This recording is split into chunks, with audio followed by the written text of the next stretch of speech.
Kagulat World, hindi na lang panalo o talo ang usapan pagdating kay Alexandra Ayala. Ang mas nakakagulat ngayon, kahit saan siya maglaro, may dalang ingay, emosyon, at buong komunidad na sumusunod sa kanya. Wimbledon man, Australia man, Berlin man, o kahit sa social media highlights lang, ramdam na iba na ang dating ang pangalan ni Alex. At hindi ito basta hype lang. Mismong The Guardian ang nagsabing si Alex ay fan favorite at already a massive star, kahit hindi pa siya nakakaabot noon sa Grand Slam quarterfinal. Mas lalo pang sumabog ang usapan nang umabot sa 1.2 million views ang Wimbledon highlights niya kontra Iga Swiatek. Mas mataas pa kaysa sa ilang matches na may pangalan ni Novak Djokovic at Serena Williams sa panahong iyon. Sa court, gumawa siya ng history bilang unang Filipino na umabot sa second week ng Grand Slam matapos talunin ang defending Wimbledon champion na si Swiatek. Pero sa labas ng court, parang may sariling tournament din ang pangalan ni Alex. Fans, watch parties, social media clips, standing ovation, at mga international outlets na hindi na siya kayang baliwalain. Kahit natapos ang Wimbledon run niya kontra Jasmine Paolini, hindi nawala ang impact. Reuters mismo ang nag-report na libo-libong fans ang nanood sa Manila watch party habang sinusuportahan siya. Ibig sabihin, si Alex ngayon ay hindi lang player, siya ay movement. Siya ay bagong mukha ng Philippine tennis sa mundo. Kaya ang tanong ngayon, paano nangyari na ang isang Filipina tennis star ay biglang naging global attraction? Ito na ang malinaw ngayon. Si Alex ay hindi na lang basta rising tennis player. Siya ay isa ng global sports personality na may kakaibang hatak.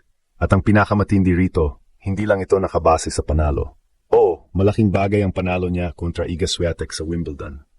Oo, historical yun dahil defending champion ang tinalo niya.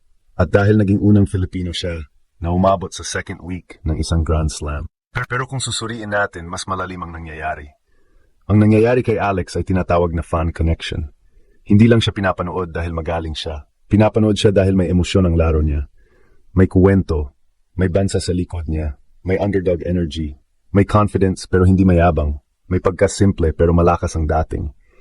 Kaya kapag nanalo siya, parang panalo ng buong Pilipinas. Kapag lumaban siya kahit dehado, parang lumalaban din ang bawat Pilipino na matagal nang naghihintay na makita ang bandila natin sa pinakamalaking stage ng tennis. Dito sumabog ang usapan sa international media. The Guardian hindi lang basta nag-report ng laban. Tinawag nilang fan favorite si Alex at sinabi pa na already a massive star siya. At ang patunay, yung highlights niya kontra Swiatek sa Wimbledon YouTube channel umabot ng 1.2 million views. Mas mataas pa kaysa sa ilang videos na may Djokovic at Serena Williams sa panahon na iyon. Isipin mo yun. Sa sport na dominated ng legends, biglang may Filipina na pumapasok sa conversation hindi lang dahil nanalo siya, kundi dahil gusto siyang panoorin ng tao. At hindi ito isolated. Sa WTA coverage, malinaw din ang framing. Si Alex ang gumawa ng bagong history para sa Pilipinas.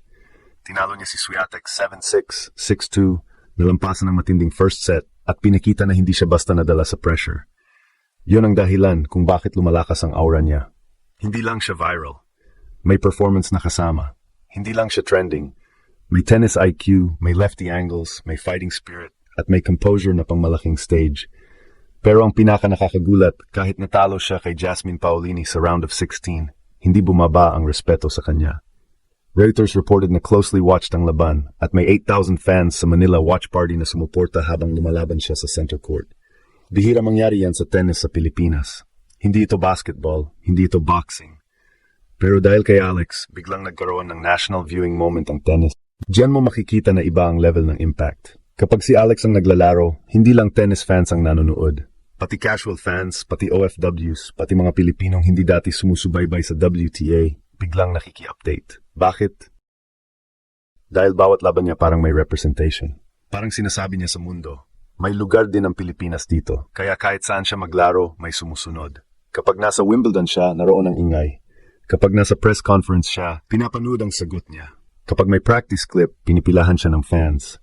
Kapag may post-match interview, kumakalat sa social media. WTA mismo may social buzz section na sumusubaybay sa mga trending content around the tour. Kasama ang mga moment ni Alex sa Wimbledon. At dito nagiging delikado si Alex para sa tennis world. In a good way. Dahil hindi siya typical superstar na galing sa malaking tennis country. Hindi siya galing sa traditional powerhouse. Kaya mas fresh ang dating niya. Every win feels new. Every crowd reaction feels bigger. Every headline feels historic. Ito ang tunay na ibig sabihin ng sumabog ang usapan. Hindi lang dahil marami ang nag-comment, hindi lang dahil marami ang nag-share, kundi dahil kahit matapos ang laban, ang pangalan ni Alex ay nananatili sa usapan. At sa sports, yun ang pinakamahirap makuha. Attention na hindi nawawala agad. Si Alex ngayon ay hindi na lang naglalaro para manalo. Naglalaro siya habang binubuksan ang pinto para sa Philippine tennis. At habang patuloy siyang umaakyat, isang bagay ang malinaw. Kahit saan siya dalhin ng tour, dala niya ang buong Pilipinas. Kung titingnan natin ng mas malalim, bakit nga ba sobrang lakas ng dating ni Alex ngayon? Bakit kahit hindi pa siya Grand Slam champion, parang may aura na siya na superstar? Ang sagot, perfect combination ng history, personality, playing style, at timing. Una, history. Sa tennis, napakahalaga ng first. First player from your country. First big Grand Slam breakthrough. First huge upset on a legendary court. At si Alex, nakuha niya yon sa pinakamalaking stage, Wimbledon. Ayon sa WTA, matapos niyang talunin si defending champion Iga Swiatek, naging unang player mula sa Pilipinas si Alex na umabot sa second week ng isang Grand Slam. Hindi lang yon panalo. National milestone yon. Pero hindi sapat ang history kung walang laro. Dito pumapasok ang tactical side. Si Alex ay lefty, at sa tennis, malaking bagay yon dahil iba ang angle ng serve, iba ang spin, at iba ang rhythm ng rally. Kapag nasa baseline siya, hindi lang siya basta pumapalo ng malakas. Marunong siyang magbago ng direction, marunong siyang gumamit ng angles. At kontra Swiatek, pinakita niya na kaya niyang mag-return under pressure, kaya niyang tumagal sa rally, at kaya niyang umatake kapag may short ball. Sa WTA analysis ng laban, lumabas na hindi lang emosyon ang panalo ni Alex. May numbers. Si Alex ay may 24 winners at 21 unforced errors, habang si Swiatek ay may 32 winners pero 44 unforced errors. Ibig sabihin, hindi lang sumugal si Alex, mas malinis ang execution niya sa critical moments. Nakakuha rin siya ng 5 breaks out of 7 chances at na-save niya ang 8 out of 11 breakpoints laban sa kanya. Sa tennis, yan ang tunay na sign ng player na hindi natitinag basta-basta. Pangalawa, personality. Hindi robot si Alex sa court. May emosyon siya, may smile, may puso. Kapag nanalo, ramdam mo ang saya. Kapag nahihirapan, ramdam mo ang laban. Kaya madaling kumapit ang fans sa kanya. Sa panahon ngayon, hindi lang ranking ang nagpapasikat sa athlete. Kailangan may identity, kailangan may story, kailangan may connection. At kay Alex, natural iyon, hindi pilit. The Guardian mismo ang nag-frame nito ng malakas. Tinawag siyang fan favorite at sinabing already a massive star siya kahit hindi pa siya nakakarating sa Grand Slam quarterfinal. At ang pinakagrabing resibo, umabot sa 2 million views ang highlights ng panalo niya kontra Swiatek sa Wimbledon YouTube channel. Higit doble kaysa sa ilang matches na may Novak Djokovic at Serena Williams sa panahong iyon. Kapag ang highlights mo ay kayang lumampas sa mga pangalan ng legends, ibig sabihin hindi na ordinaryong attention yan. Global curiosity na yan.